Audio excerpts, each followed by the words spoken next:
At so ayan, hi guys, welcome back at channel natin at ito na nga po sa episode 282 para dito kay season 4 natin kay Kalbo at huwag na natin patagalin pa, simulan na natin yan at dito nga tayo natapos yung sa pagdating na ni Saitama kung nasaan yung labang nagaganap dyan sa pagitan ni Mirror God at saka nga ni Suika at now ang continuation niya is eto naman na. So dito ay napatahimik na napahinto eto mga executive kasi nga nakakita nila rito bigla may dumating, sabi nga nila may nag-rush in papunta dun sa halimaw. At eto nga ngayon, tingin-tingin din si Makoy, sabi niya nga dyan, sino daw yung dumating na hero dyan? So di nga nila makita kasi nga eto nga, yung usok napapaligiran. Itong sila Saitama kaya nga naiinis itong sila Makoy, sabi nga nila ano ba yan? Di nila makita masyado yung nangyayari. At eto ngayon, bigla nga napasandal na lang.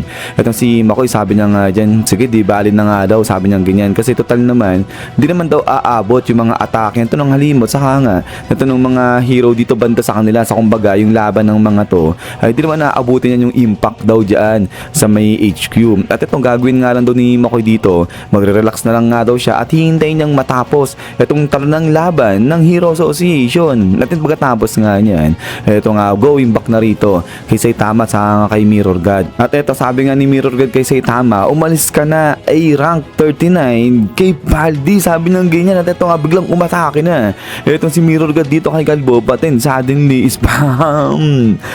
Dito na galit. Ito si Saitama at ayun nga sinapok niya dyan itong si Mirror God, grabe talsik dyan ito si Mirror God. At ito nga sabi nga dito ni Saitama, sino sinatawag mo dyan, sino sinasabi mo na Cape Baldi, sabi niya ganyan. So grabe. At ito nga ngayon, kala mo sasabog na rito itong si Mirror God at tilapon nga sa dyan. At pagkatapos nga nito is nagulat dyan itong sila Suika pati na itong sila Sid. So grabe talagang nandilat talagang na-stun itong mga to. Sana nakita nilang atake ni Saitama. At ito nga pati yung mga kasama ni Saitama, nagulat rin sana nakita nila. At pagkatapos nga niya, spam, grabe, sabog rito, telapon ito si Mirror God ng gusto, ang lakas ng suntok ni Kalboy. At pagkatapos nga niyan, ito nga ngayon nakikita dyan sa may parang nakukuha ng CCTV ay talaga namang tilapon dito lumilipad ito si Mirror God. At pagkatapos nga niyan ay bigla na lang nawala yung parang connection, so nagloko na yung screen dyan. At then pagkatapos nga nito, boom,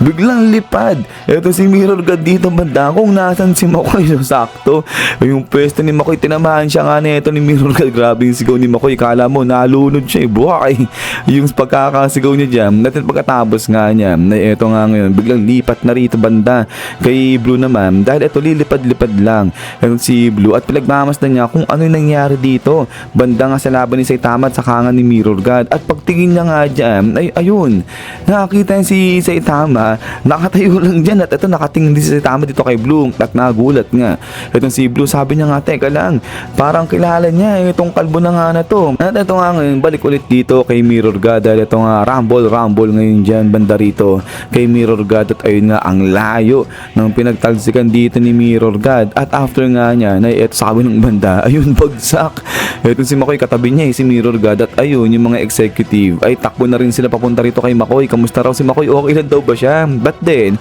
ay dito naman banda nga kala Saitama ay ang lakas ng usok dyan, ang lakas ng impact ng suntok ni Saitama. At ito nga talagang nagugulat pa rin dito itong mga kasamahan niya. At sabi nga ng mga to, grabe, natapos niya, tinalo niya yung halimaw, sabi niya ng ganyan. At ayun nga talagang ngangay itong Hero Victim Association. At ito nga ngayon napasigaw na itong mga to, sabi nga nila, nakita niyo ba yun, pinalipad niya yung kaibigan natin si Saitama, sabi nilang ganyan, tinalo yung halimaw. At ito nga sabi nga rito ngayon nila Degenerate na ayan yung executive ng kanilang grupo na tinatawag nga na Hero Name Victim Association. So proud na proud sila rito kay Saitama. At ito nga punta ngayon si Saitama dito sa tatlo. At ito apir ngayon sila dyan sa kulit lang kala mo walang nangyari, Dragon Threat level yung nanalo niya, pero ganyan lang si Kalbo. At ito nga sabi nga nila, hell yeah. At ito nice punch daw, sabi ng tatlo dito kay Saitama. At pagkatapos nga niya na ito ginanahan ito mga kasama ni Saitama, sabi nga nila okay,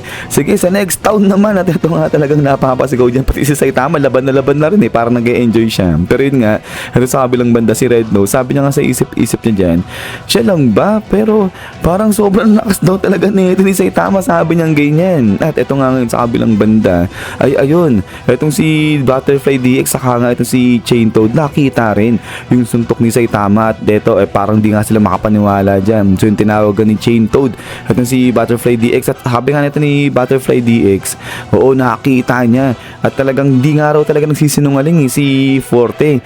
Talagang malakas nga itong si Kalbo at si Saitama. Pero yun, habang nag-uusap nga itong dalawa, dun banda si Blue nagtatago sa may likuran nito nung parang pader na to. At ito nga ngayon talagang pinapawis rin. Itong si Blue, sabi niya nga dyan, yun na naman, yung si Saitama nga na naman, siya yung kumuha, diba? Yung nagtangay dun kay Amay Mask. At eto nga raw, talagang nakasaksi siya ng something completely unbelievable. So talagang di ka panipaniwala yung nakita niya kasi isang suntok lang eh. Dinapos ni Saitama yung isang dragon threat level na halimaw. At eto nga sa kabilang banda, si Suika talagang pinipisil-pisil niya yung kanyang pisngin kasi nga di rin nga siya makapaniwala sa nakikita niya. Tinitignan niya kung totoo ba itong nakikita na ngayon dyan yung nangyayari sa paligid niya o hindi. But then pagkatapos nga niyan, eto nga ngayon kagulo rin dito kalasit sa mga executive kasi nga sabi nila, ano yun? Natapos na, natalo yung halimaw. At sino raw ba yung may gawa nun? Si King daw ba yung tumapos doon? At eto nga ngayon isang agent, sabi nga na hindi kasi kinokontak parang araw nila ngayon si King, pero di nila makakontak pa rin si King. So ayan, naguguluhan sila, di nila alam kung sino yung tumapos dun sa halimaw. So hindi pa nila masyado nakikita yan kasi nga di ba napapaligiran ng mga usok-usok yan sila sa Saitama. But then pagkatapos nga niyan, eto nga biglang talo naman dito kay King. So ito tawa-tawa lang eh.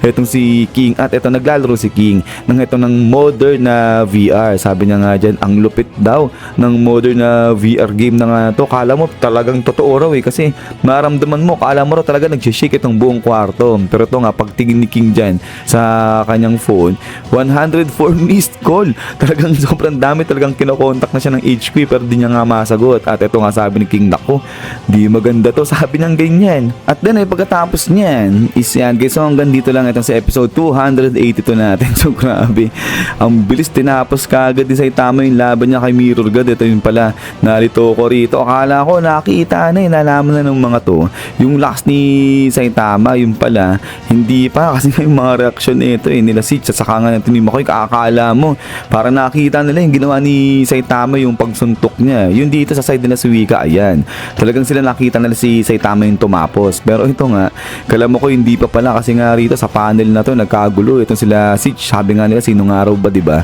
yung tumalad sa halimaw. So yun, so malinaw di pa nakikita pala nga nila Makoy, nila Sitch kung sino yung tumapos dun sa halimaw. But anyways, yun nga guys, sa'yo ulit maraming salamat sa panonood dito kay Kalbo natin. At ayun pagkatapos nga nito ng chapter natin dito ay isusunod natin si Hunter kasi sa July ay ilalabas na yung mga natapos na manuscript ni Togashi. So yun, so magtutuloy na yung mga manga nga nito ni Hunter natin. So i-recap natin itong si Hunter, simulan natin yan dun sa laban ni Chrollo at saka ni Hisoka kasi yun yung parang maganda